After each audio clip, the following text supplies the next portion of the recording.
இந்த படத்தோட கதை என்னன்னா, இந்த படத்துல பெரிய பணக்கார ஒருத்தன் இருக்கான். அவனுடைய பேராசைனால 5 பேர் பாதிப்படைகிறாங்க. அதுல 4 பேர் இறந்தும் போறாங்க.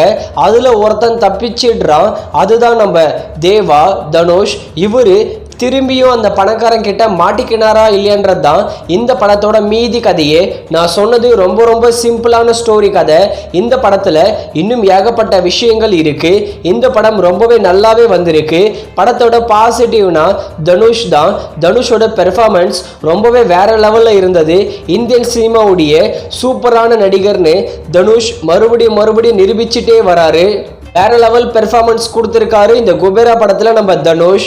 அதே மாதிரி நம்ம நாகார்ஜுனா அவருக்கு கொடுத்த ரோலை ரொம்பவே நீட்டாக அழகாக நடிச்சிருக்காரு. ஆனால் இவருடைய தமிழ் டப்பிங் மட்டும்தான் சுத்தமாக நல்லாவே இல்லை. அதே மாதிரி ராஷ்மிகா மந்தனாக்கு நிறைய பேர் கிரிஞ்சு மந்தனான்னு சொல்லுவாங்க. இந்த குபேரா படத்தில் அந்த மாதிரிலாம் இல்லாமல் நல்லாவே நீட்டாக அவங்களுக்கு கொடுத்த ரோலை நல்லாவே நடிச்சிருக்காங்க. அதே மாதிரி படத்தில் சினிமோட்டோகிராஃபி ரொம்பவே சூப்பராக இருந்தது. நிறைய மக்கள் நடமாடுற இடத்துல தான் இந்த படத்தோட ஷூட்டிங் எடுத்திருக்காங்க. அந்த சீக்வன்ஸ் எல்லாமே சினிமோட்டோகிராஃபி ரொம்பவே அழகா வந்திருக்கு. அதே மாதிரி படத்தோட டைரக்டரான சேகர் கமுலா ஒரு வெல் ரிட்டன் மூவின்னு கூட சொல்லலாம்.